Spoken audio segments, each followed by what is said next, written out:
Hi everybody and welcome back to the channel. So if you clicked on this video, you might be wondering, is this just some kind of clickbait, or is this going to be a fiery debate on what is the best framework with the best communities? Don't worry, it's not. What we're going to be doing today is we're going to have a technical look at especially the performance of these frameworks, how they work, and how we can build an understanding of it from the ground up.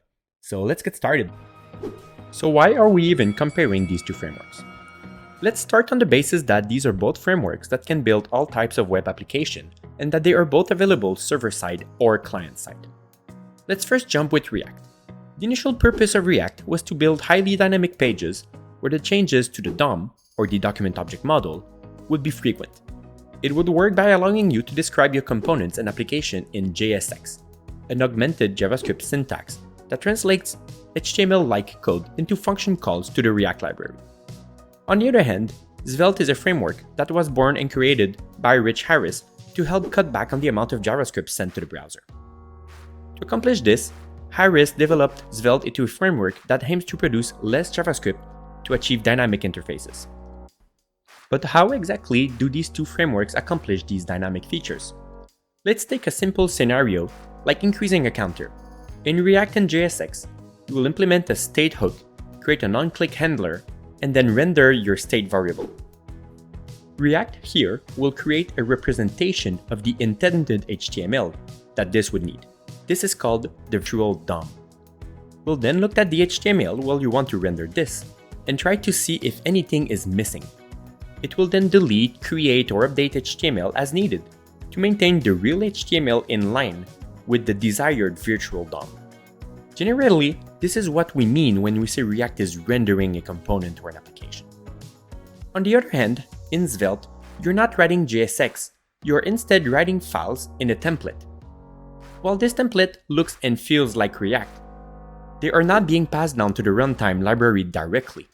Instead, they are passed into the Svelte compiler before they even reach the browser.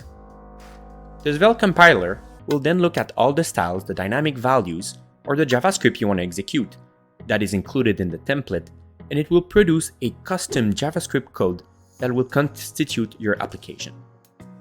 This JavaScript code will contain all the logic to update and act directly on the HTML instead of using the virtual DOM to reconcile with what the user is seeing, like React does. For most real-life applications, you will not see a noticeable difference in the performance for both approaches. Svelte code has been known to produce smaller bundle size and faster load times, while the React approach really shines when there is a lot of unpredictable DOM updates to be done. But one thing to keep in mind is that benchmark scenarios are rarely representative of real use cases, and that both frameworks are highly capable to support beefy modern applications. There is one thing really worth mentioning in this video, and this is Million.js. Million.js is not a full framework, but it is instead a virtual DOM library that proposes a different way to manage the virtual DOM that brings its behavior closer to the way Svelte handles modifying the DOM.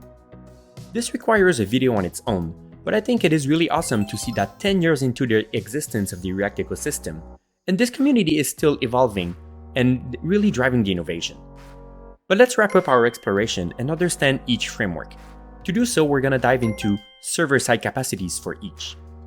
We'll define server-side rendering as the ability to have a server produce as much code needed for the application before it's reaching the user's browser.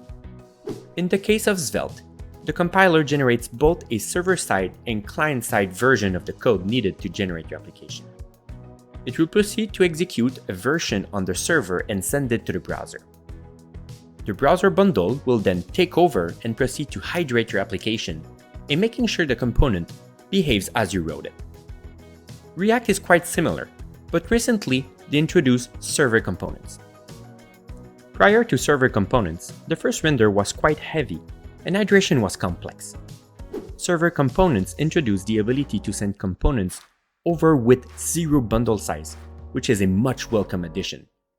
Today, both framework and server-side rendering have similar performances due to server components, and they both have awesome frameworks like Sveltekit or Next.js facilitating the use of these powerful server features. So in the end, this video won't pick a winner.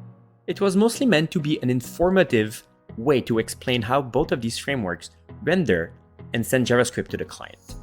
Eventually, we'll dive more into the differences, but I really hope that this kind of comparison will help you understand, without the noise, how you can choose a framework and how they both can coexist, and really just provide you with awesome tools.